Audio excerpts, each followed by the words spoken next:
एक 19 साल की लड़की जिससे जालिमों ने जीने का हक छीन लिया। नाजरीन ग्रामी, मैं बात कर रहा हूँ अंकिता भंडारी केस के बारे में। उत्तराखंड का इलाका है पौड़ीगढ़। नाजरीन ग्रामी, वहाँ पे एक सिरसी कवर गांव पड़ता है। उस गांव में अंकिता भंडारी नाम की एक लड़की रहती है जो कि मुश्किल से मुश्किल 12 तक अपनी पढ़ाई मुकम्मल करती है। उसके बाद लॉकडाउन आ जाता है। बात है 2020-21 की। 2020-21 से लॉकडाउन चलता है, 2022 तक चलता है। जैसे तैसे करके वो ऑनलाइन क्लासें पूरी करती है, अपनी बाप की मिन्नत करती, क्योंकि वो एक मिडिल क्लास फैमिली से तल्लुक रखती है, इसलिए ज्यादा पैसे अफोर्ड नहीं कर सकती थी। कैसे भी वो अपने बाप को मनाती है और अपनी पढ़ाई मुकम्मल करती है। उसका एक ख्वाब था, एक सपना था कि वो होटल मैनेजमेंट में कोर्स करे। जैसे तैसे करके वो ऑनलाइन क्लासें लेती है, अपना कोर्स मुकम्मल करती है। 2022 के एंड तक कोर्स मुकम्मल हो जाता है, उसकी तालीम मुकम्मल हो जाती है। वो अपने व्हाट्सएप ग्रुप में, अपने दोस्तों में, हर जगह पे अपने कोर्स का चर्चा करती है और लोगों से अपील करती है कि कहीं पे कोई नौकरी होटल मैनेजमेंट की हो तो उसे जरूर इतला दी जाए। यहाँ पे एक रिजॉर्ट बनता है जो कि उसके घर से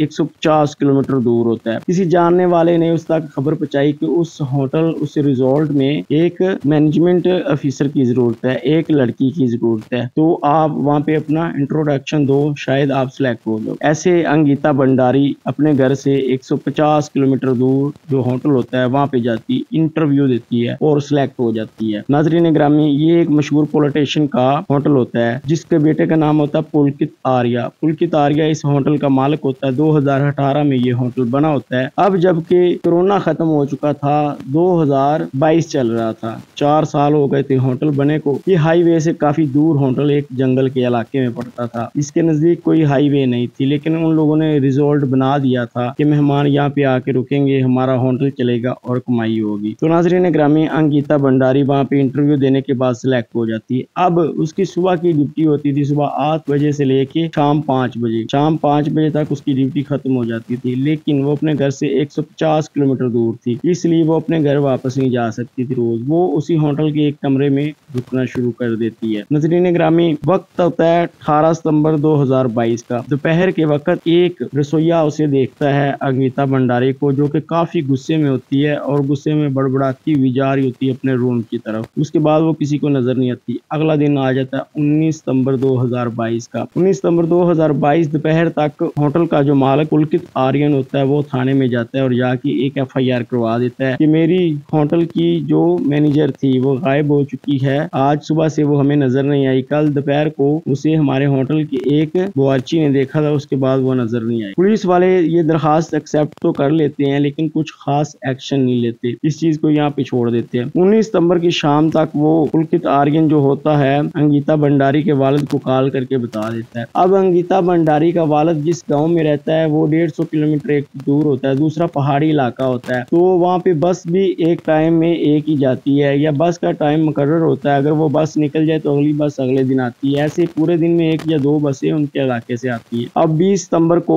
उसका वालिद, उसकी वालदा, उसके भाई आ जाते हैं। आगे वो दोबारा थाने में जाते हैं। थाने में दोबारा जाके अपनी बेटी की FIR करवाते हैं और कहते हैं मामला सीरियस है, हमारी बेटी को ढूंढा। लेकिन पुलिस वाले को खास एक्शन नहीं लेते। ऊपर से अंकिता भंडारी के वालिद को कहते हैं कि आप पुलकित आर्या से सुलह कर ले। वो कहते हैं कि हमारी बेटी ही गायब इसने करी है, वो लड़ाई इससे करके गई थी नेक्स्ट टाइम जब उसकी लड़ाई हुई थी पुलकित आर्या से हुई थी। ऐसे में एक पुष्प नाम का लड़का होता है जो अंकिता भंडारी के वालिद को वॉइस मैसेज होते हैं अंकिता के, वो सेंड करता है और पूरी बात बताता है कि 16 सितंबर की रात मैं यहाँ पे आके रुका था होटल में, तो अंकिता मेरी दोस्त है, मेरी क्लास फेलो थी, तो उसने मुझे इस होटल का काफी जिक्र किया था। उसके बाद 18 सितंबर की शाम भी मेरी अंकिता से बात हुई थी, तो वो बता रही थी सब कुछ कि कैसे इस होटल वाले से मेरी लड़ाई हुई और लड़ाई की वजह क्या थी। वो सारे वॉइस मैसेज उसे सेंड कर देता है बाप को। अब बाप पुलिस पे दबाव कर रहा होता है, दे रहा होता है कि पुलकित आर्या के खिलाफ FIR दर्ज करी जाए, लेकिन वो मशहूर पॉलिटिशियन का बेटा होता है, इसलिए उसके खिलाफ कोई एक्शन नहीं लिया जा रहा होता। इसी ताम जाम में लोकल जो लोग होते हैं ये झगड़ा सुन के वो भी इकट्ठे होने शुरू हो जाते हैं। पुलिस वाले जब उनके ऊपर दबाव डाल रहे होते हैं, थाने में काफी लोग इकट्ठे हो जाते हैं। तो इतनी देर में पुलकित आर्या का बाप आता है, तो पुलिस वाले उसकी आओ भाव ताओ देखना करना शुरू कर देते हैं। उनके लिए चाय लेके आते हैं। अंकिता भंडारी का वालिद खड़ा होता है, बाप, भाई और वालदा खड़े देख रहे होते हैं। लोकल लोगों को काफी गुस्सा आता है। उनमें से एक बंदा होता है जो कि काफी जानकारी रखता है। वो कहता है तुम लोग DM से मिलो, उन्हें जाके इनकी शिकायत लगाओ। अब अंकिता भंडारी का वालिद DM को जाता है। नजरीन ग्रामी,